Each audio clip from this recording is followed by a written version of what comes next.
On the difference between things, de differentia rerum. But, O my son, although thine ultimate nature be universal, thine immediate nature is particular. Thy way to the center is not oriented as that of any other being, and thine elements are no kin but alien to his. For shame, is it not the most transcendent of all the wisdoms of this cosmos, that no two beings are alike? Lo, this is the secret of all beauty, and maketh love not only possible, but necessary, between everything and every other thing. So then, lest thou in thine ignorance take the false way and divagate, must thou learn thine own particular and peculiar nature in its relation to all others. For though it be illusion, it is by the true analysis of falsehoods that we are able to destroy them, just as the physician must understand the disease of his patient if he is to choose the fitting remedy. Now therefore will I make yet more clear unto thee the value of thy dreams and fantasies, and gestures of thine unconscious body and mind, as symptoms of thy particular will, and show thee how thou mayst come to their interpretation.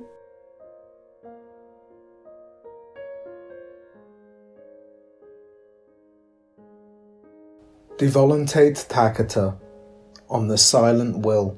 All disturbances, O my son, are variations from equilibrium, and just as thy conscious thoughts, words, and acts are effects of the displacement of the conscious will, so is it in the unconscious. For the most part, therefore, all dreams, fantasies, and gestures represent that will subliminal, and if the physical part of that will be unsatisfied, its utterance will predominate in all these automatic expressions. Do thou then note what modifications thereof follow such changes in the conscious foundation of that part of thine will as thou mayst make in thy experiments therewith, and thus separate, as saith Trismegistus, the fine from the coarse, fire from earth, or, as we may say, assign each effect to its true cause. Seek then to perfect a conscious satisfaction of every part of this will, so that the unconscious disturbances be at last brought to silence.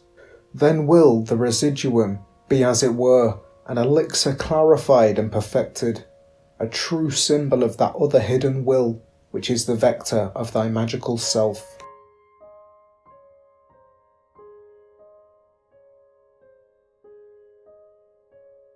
Of the supreme formula, de formula summa, learn, moreover, that thyself includeth the whole universe of thy knowledge, so that every increase upon every plane is an aggrandizement of that self. Yet the greater part of this universe is a common knowledge, so that thyself is interwoven with other selves, save for that part which is peculiar to thyself. And as thou growest, so also this peculiar part is ever of less proportion to the whole, until, when thou becomest infinite, it is a quantity infinitesimal and to be neglected. Lo! When the all is absorbed within the I, it is as if the I were absorbed within the all. For if two things become wholly and indissolubly one thing, there is no more reason for names, since names are given to mark off one thing from another. And this is that which is written in the book of the law. Let there be no difference made upon you between any one thing and any other thing, for thereby there cometh hurt. But whoso availeth in this, let him be chief of all.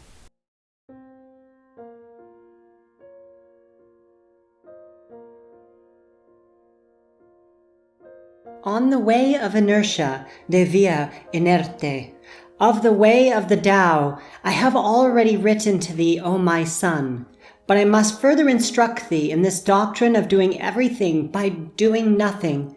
I will first have thee to understand that the universe, being as above said an expression of zero under the figure of the dyad, its tendency is continually to release itself from that strain by the marriage of opposites whenever they are brought into contact. Thus thy true nature is a will to zero, or an inertia, or doing nothing. And the way of doing nothing is to oppose no obstacle. to the free function of that true nature, consider the electrical charge of a cloud, whose will is to discharge itself in earth, and so to release the strain of its potential. Do this by free conduction. There is silence, and darkness oppose it. There is heat and light, and rendering asunder of that which will not permit free passage to the current.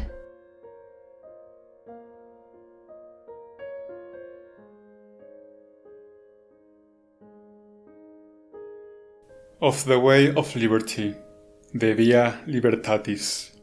Do not think then that by non-action thou doest follow the way of the Tao, for thy nature is action, and by hindering the discharge of thy potential thou doest perpetuate and aggravate the stress.